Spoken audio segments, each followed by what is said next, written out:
Welcome into Capper's Cave. I'm your host, Lorenzo de Costa. This is free picks and shit on Capper's Cave, brought to you by Intellect Sports. We have NFL Super Bowl best bets, which is our last show. We'll see you next preseason. Please follow us on Twitter, Facebook, and like us wherever you listen. Get the app for more picks on 6 major sports, completely free on iTunes and Google Play. And, of course, we have the one, the only, Locksmith Larry with us today, whichever you prefer. How goes it, sir? It's good, man. So we got our Super Bowl picks. We each got one dog in the hunt, right? With you picking KC and Green Bay, but you got KC in there, and I picked Tampa and Buffalo, and unfortunately I didn't get Buffalo, and I got Tampa. Yes, it was a bad bias bet on my ass. I just didn't know the health. The health of Mahomes, really, I guess it didn't matter. The guy can game no matter with broken leg, whatever the fuck he has. But we could have closed pretty good. We did end up profitable with our prop bets last week, or 2 weeks ago, which we'll have a few for you here. But before we get to our bets, we like to have kind of a fun with the NFL year in review and our predictions for next with Zoe and Smith. Zoe, myself, and Locksmith. But I do want to talk about something briefly here, and it's kind of interesting. It's important, and we can save it for another show next year because I'm sure it'll be the same thing. But is the NFL becoming more like the NBA? I mean, with this Watson thing looming, I can't help but to think, is it? I mean, contracts don't matter. You can just say, "Oh, I don't want to be here anymore." And the next thing, you're creating super teams, all offense, no defense, which is the same trend the NBA is going for. You know, you buy a jersey one day, dude's gone the next. I don't like this with the NFL. We already have college where it's hard to hold on to players, and creating that fan interaction with key players is what it's all about, at least in the NFL. That's the big difference. I mean, it's how everybody gets paid, because we watch, we like, and yes, we bet. But for those young kids, do they care? Or like the NBA jerseys? Or does it matter because the shoe sales? I mean, does it? I don't really know. I don't have that perspective, but I do. Maybe it's more of an old school thing. Anyways, we'll touch on this more in preseason time. It just tickles my fucking pickle. Not in a good way. Yeah, man, these new generations they're a little more emotional, man, and you know, now they have more control in their contracts, and if they cry about it, you know? Exactly. But again, I mean, think about this. If Mahomes loses the Super Bowl, then all of a sudden he's not happy, and he cries about it. You know, I don't like it here. I don't like it here. That probably won't happen, but let's just use it, hypothetically. Just for an example here. He could leave by just saying he's not happy. So emotional these days. I always have to tend to the feelings. I mean, look at Rodgers. What the fuck are you complaining about, Rodgers? What are you complaining about? You got a new coach 2 years ago, 2 NFC championship appearances, a total of 6 losses in 2 seasons. You're not the fucking GOAT. Brady is. I understand if you get frustrated from losing to him, but come on. You need to stay. Why would you leave that? Why would you leave that? You're not getting it anywhere closer anywhere else. I'm done. Let's move on to our NFL year in review. Review. Let's start with the NFC North.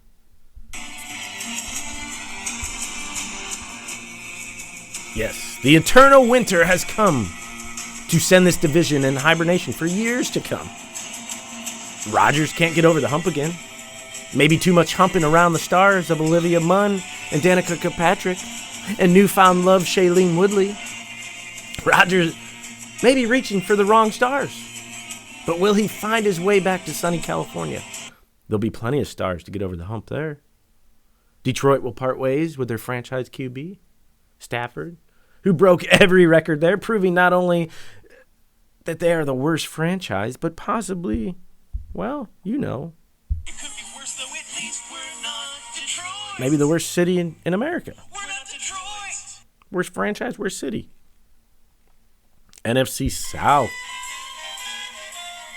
The old dogs. Still proven they're a force to be reckoned with. But will they make way for the emerging kittens in Carolina with Breeze and potentially Matt Ryan and Brady out? 2020 was crazy and unprecedented, but what's not crazy and should bring us right back to normalcy is Brady in the Super Bowl. Yes, Brady will achieve Super Bowl greatness and move to another city, and he'll take that team to the Super Bowl.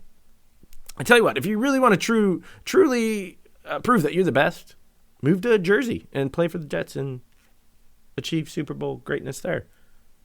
Well, a winning season there would be goatish. 8-8. If he took him 8-8, that would be. Yeah, either way, he is.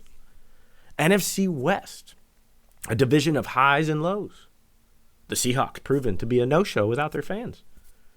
Mr. Francisco, the bipolar gold digger, found the fool stuff this year. Super Bowl one year, toilet bowl the next. And the roller coaster in L.A. Will it settle with Stafford? Smart move? No, not for either. Hail Mary showed they needed to make that trip to church and say more Hail Marys throughout the season. They'll need to say a prayer to keep Kingsbury there, though. NFC East, a division of loss and lies. A team loses its name, causing just a widespread shit-demic throughout the division. Is that the smell of a juicy Philly cheesesteak? Nope. Just a shitstorm brewing in Philly, sucking the life out of every QB who walks in that door. Yeah. That shit will stink for years to come. New York, when you don't even know what city or state your fucking football team is in, you're fucked from the beginning. If you do know and just fake it, then you're bound to live a lie. And those relationships never work. Yeah, man, it's like trying a dog covering his shit. You know, we all see it, man. We smell it. Just let it be, man. Yeah, the truth will set you free. But not Daniels, not Barkley. For those who don't know, Buffalo is the only New York team in the NFL. It's a great transition here. AFC East. Allen. Or will it be Watson? Gonna need Sherlock to figure out this division next year. Does Watson set his feet in Miami? Send Tua working at a sushi bar in Miami? Or ride the shit-nado in New York, New Jersey, sending Darnold down the long, hard road of number one picks turned backups? Or will he ride Belichick's balls to the Super Bowl? As we all know, old Bill, he's got a half a chub just thinking about Deshaun Watson. But we all know no matter where he goes, he will lift that team. But will he lift it past another potential baby goat in Buffalo? Might not be that easy. But will the Bills circle the wagons again and defeat KC? I mean, Buffalo did luck out this year with no Brady and the COVID problems. And the whole division was in a rebuild mode. But watch out. Won't be that easy next year. I hate to say that against my team, but it won't. Especially if Watson goes there. So, Watson, don't go there. Don't go there. Next up, AFC North. The Steel City. I think the Steel City's 2020 was the cliff notes to the Big Ben era in Pittsburgh. Hot start, cold end. And ended with its old rival, beating them twice. Time to hang it up, Biggie. Get you a crotch rocket, some young tail, again. Sous chef Baker Brown Mayfield served hot and cold dishes all season and served some side dishes on the commercial side, which is he's looking to have a bright future in Hollywood. Also proving he can probably be the head chef there for many years to come. Not sure if he stays with those shitty fans. No offense. Good, shitty, same, you know. But get this, the Browns fans, they're already pushing for Watson. Right after you just made the playoffs in how many years? A game away from the AFC Championship? Come on, Brownies. Your greed pie didn't work with Beckham, did it? Although in their defense, right? This is going to be one of the toughest divisions. And should be for the next few years with young Lamar and Burrow. Yes, he will have to burrow next season. Don't know if he's going to make it. But I think the light is bright for Baker and Lamar next season. Steelers maybe in rebuild. Unless them Roonies do some crazy shit and bring in Rodgers or Watson or fucking Brady, and win the Super Bowl with that defense. Could be. And to the South, AFC, I'll let you go ahead and take this one there, Locksmith. Yeah, man, that's about it for this division, man. It was that was actually more, of a unicorn fart, man. With the Golden Savior from Clemson making a quick trip, man, down south to sunny Florida. He gonna ride them waves with old Urban, man.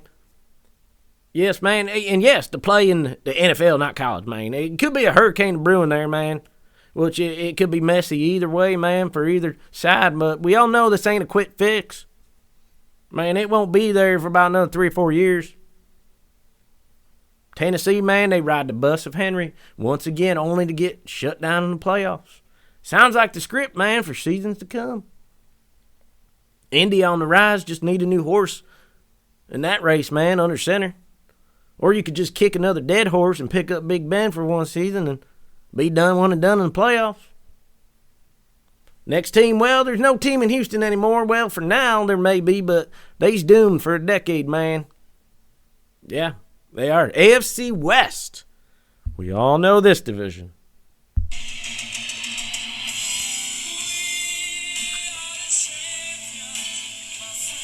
Yes, the Chiefs will rise again. Not to spoil our pick, but it's destined. But will there be too many Chiefs and not enough Indians into next year's salary cap? Or are they going to be set up like the Patriots of old? Sure seems like it.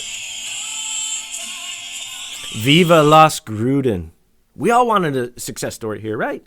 But soon to be, they were 8-8, and the only team to knock off the champs thus far. There's some electric going forward there. But unless they fix that position under center, I think they're, they got a lot to compete with in that division, especially the new QB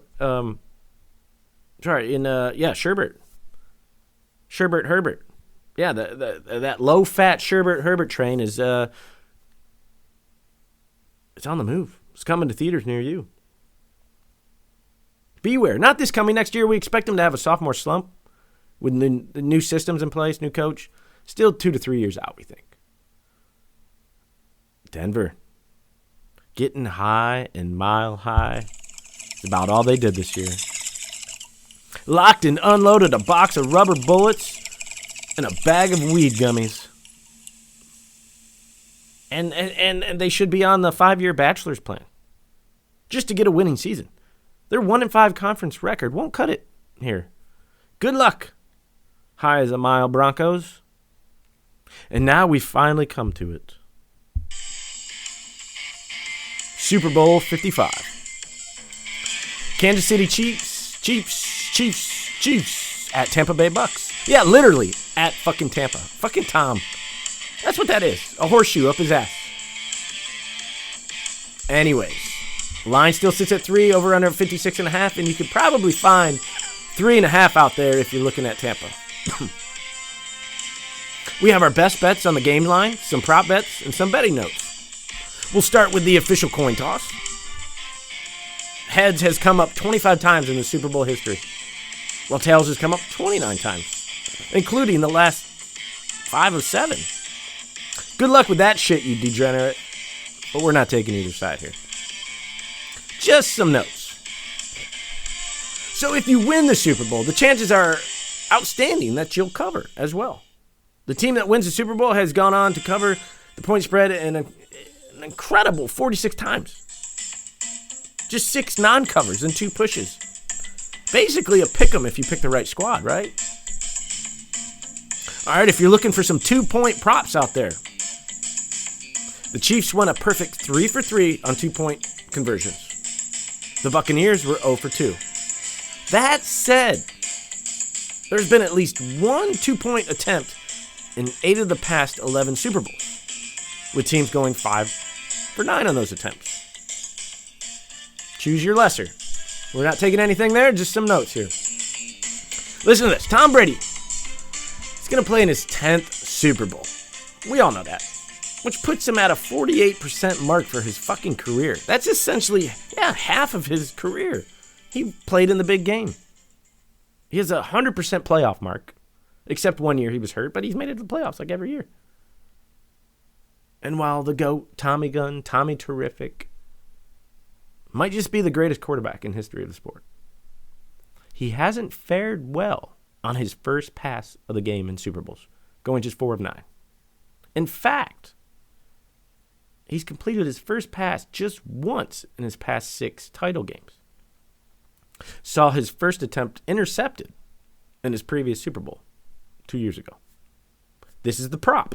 Will Tom Brady's first pass attempt complete? Pays out minus 185. Incomplete or intercepted? Plus 145. And we'll go with the trend. That has the tasty number. Plus 40.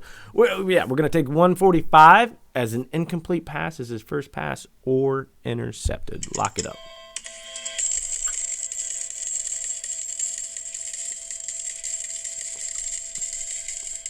Got a safe prop bet here. Only plays minus 305, but, whatever. If you want to parlay it, maybe find some somewhere else you can play that. But will the opening kickoff result in a touchback? Yes or no? Yes pays 305, minus 305. No pays plus 230. The last 2 years, obviously we've seen several, if not the majority of kicks go uncontested, right? Just the way they've set it up. No injuries. And these two teams are among the best at it. Tampa forcing a touchback in 84.3% of the time during the season. Second best in the NFL. And the Chiefs ranking 4th at 75.5%. So, easy. Minus 305. I know it's a lot to pay out, but or not much of a payout. But, put it with something else. Parlay it. But it's a nice one. Another prop. Or are you going to do a prop bet? You want to put one in there? Okay, go right ahead. All right, man, it's will the team that scores first win the game? Yes or no? Yes pays minus 180. No's at plus 140. Score first in the Super Bowl, man, and you're looking pretty damn good. The team that opens the scoring has gone on to win the title, man. It's 36 to the last 54, man, Super Bowls. That's 66%, man. 66.7%. Including 7 of the previous 9 games, man. We'll take the yes. I like that. That's a good angle. Minus 180 is not a bad one. You can maybe parlay that with the 305 and get some positive numbers. So, that's a good one. Okay, let's get to another prop bet here. Okay, what will happen first? Buccaneers score or Buccaneers punt? The Buccaneers score pays plus 105. The punt pays plus 125. All right, Brady's first quarter struggles in the Super Bowl are well documented, and bettors can take full advantage if that trend continues here Sunday. Listen, Brady saw his Patriots team score just 3 points total in the first quarter of his 9 Super Bowl appearances with New England. 3. I'm going to go ahead and say they're going to punt. And, they got to KC's, I think, is the only defense here in the whole playoffs that go on a little underrated. They're not even talked about. So that's another one. Lock it up. Buccaneers punt. It's what will happen first, not on their first possession. But, again, what else could happen? I mean, it could intercept it. Whatever happened. Doesn't matter. But what's going to come first? A score by them or a punt? All right, so first team, another one here, to request a coach's challenge. Buccaneers, minus 110. Listen, Bruce hasn't been a shy guy about using the replay challenges over the past couple of years. He's racked up like 20 during 2019 and 2020 regular seasons. Reed has used 7 challenges last year, but only 1 in the 2020 regular season. 1. We like the odds that Arians will be the first to toss the red flag here in the Super Bowl. Lock that one up. Buccaneers, minus 110 to request a red flag challenge.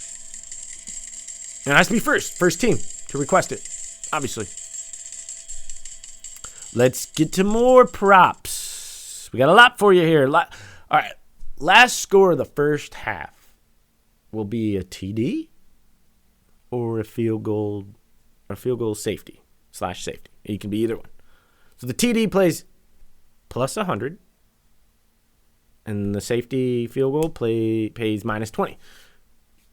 Listen, we all feel probably that a field goal is a safe bet before half. We see it a lot. Players, the teams, they drive down there really quick, get set up.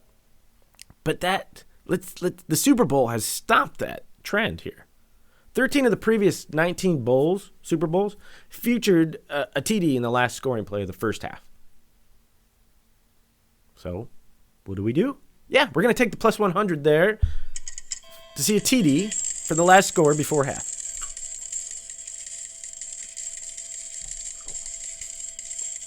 Shortest TD. This is a tricky one.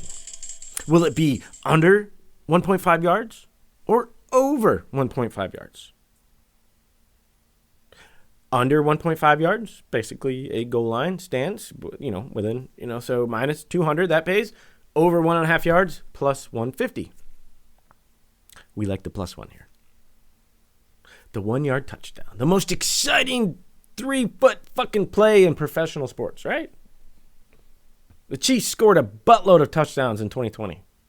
But, strangely, only 4 of their 59 TDs were of the 1 yard variety. Tampa was a little better. And short scored, they had 11 1 yard touchdowns among its 54. Still, bad, small percentage. So take the over 1.5 yards, and it pays out plus 150. That's a good one. That's a good one. Lock it up. Seems as though, the teams seem to do their best, right? Or save their best post-halftime show. The second half has produced more points than the first half in 17 of the previous 22 Super Bowls.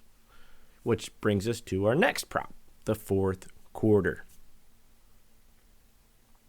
Prop, the highest scoring quarter, the fourth. This is a nice one. Pays plus 180. Why argue with history? More than 40% of all Super Bowl games have seen the fourth quarter produce the most points. And both Tampa, 8.5, and Kansas City, 7.9, are among the top 11 teams this season in fourth quarter scoring. So let's take it. That's a nice one. Plus 180. We got any more? Love it. A lot of props. Love the props.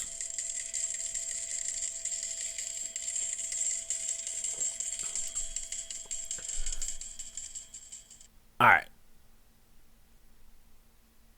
All right, so this one, it's a props with kind of a low probability, but high pay is Kelsey winning the MVP, which it's a nice one, maybe to put a little bit of money on. It pays plus 1,100. And listen, I think out of all the players, Kelsey's the best option of the bunch. I know we're looking at number signs here too, but he's the biggest threat of any rusher, receiver in this game, aside from maybe Tyreek Hill. And I think since Tyreek kind of tore apart Tampa last game in 2020, or this season, I think they're going to be covering him a lot more. They're going to have a game plan against him. They don't want the big threat. And with no tight end ever having won the award, I think we get a bump here maybe from the voting contingent on just the history angle alone. And it also pays well. So we're going to take that one. Travis Kelce, MVP.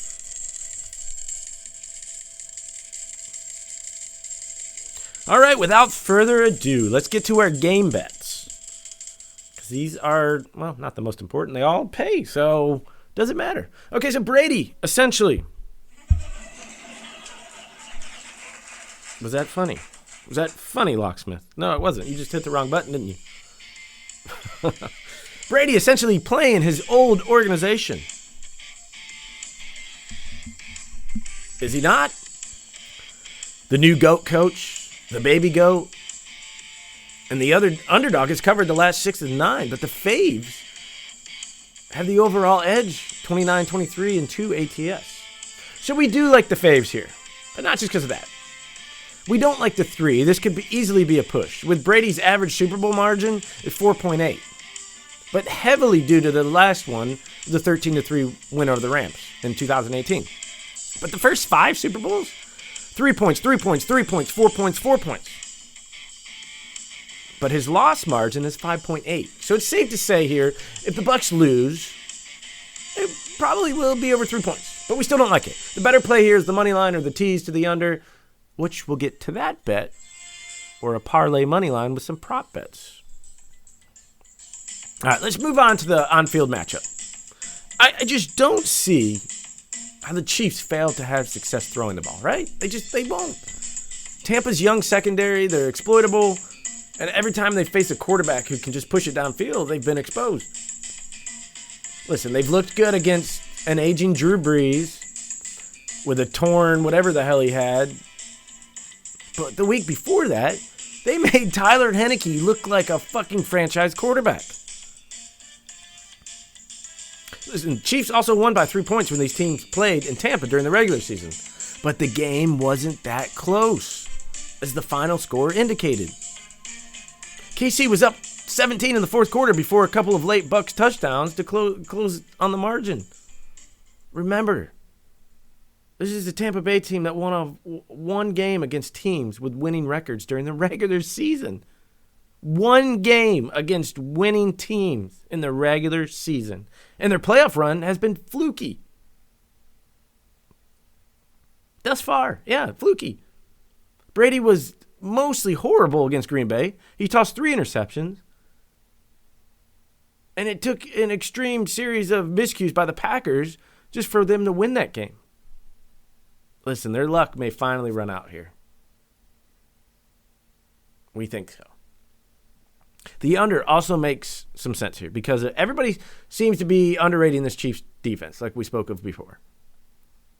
KC defensive coordinator Steve Spagnuolo, listen, he used the regular season to kind of tinker with some schemes, but he's been a wizard thus far in the playoffs. He just completely shut down Josh Allen in that vaunted Buffalo passing game, limited Allen to just 6 yards per attempt. And that number actually got inflated by a lot of garbage time from the Bills. Again, Brady hasn't actually played well this past couple of weeks. His opponents just gifted him countless easy opportunities against the Saints. Tampa's 3 touchdown drives, get this, Tampa's 3 touchdown drives went for a combined 63 yards because of the short field they were given on turnovers. Playing the Chiefs now, they're not going to get that. They're not going to be so fortunate to get that type of starting field position. Well, I think the Chiefs' offense will have opportunities for success. They're not going to cover this number by themselves. Tampa Bay's pass rush could potentially pose some problems, especially with Mahomes less mobile due to the turf toe and he's limited practice. Those problems will only get worse by the absence of their left tackle, Eric Fisher, who tore his Achilles against the Bills in the AFC Championship. This Kansas City secondary, though, is legit. And their pass rush is it's really come alive. It came alive against Buffalo. They were in there a lot. And the Buccaneers' defensive front, with the recently healed Vita Vea, I think they're going to wreak havoc. And this one is not, it's going to keep it from going over the total in the mid-50s. So if you can find it out there, I bet you're just going to shoot up, maybe 57. It'll be back down. But those are our plays. Let's take the under, parlay it with Kansas City money line. Or if you want to tease it, it'll pay less. But throw in some prop bets there. It's the Super Bowl. Fuck it. Hey, thanks for listening this year. Okay. We'll be back next preseason with a better rate. I'm sure of it. I mean, to hit 57 this year was tough, to say the least. But still profitable. I'm your host, Lorenzo de Costa. This is free picks and shit. Get the app on Cappers Gabe to get more of our picks from all of our cappers. Good luck, as always, and we'll see you next year.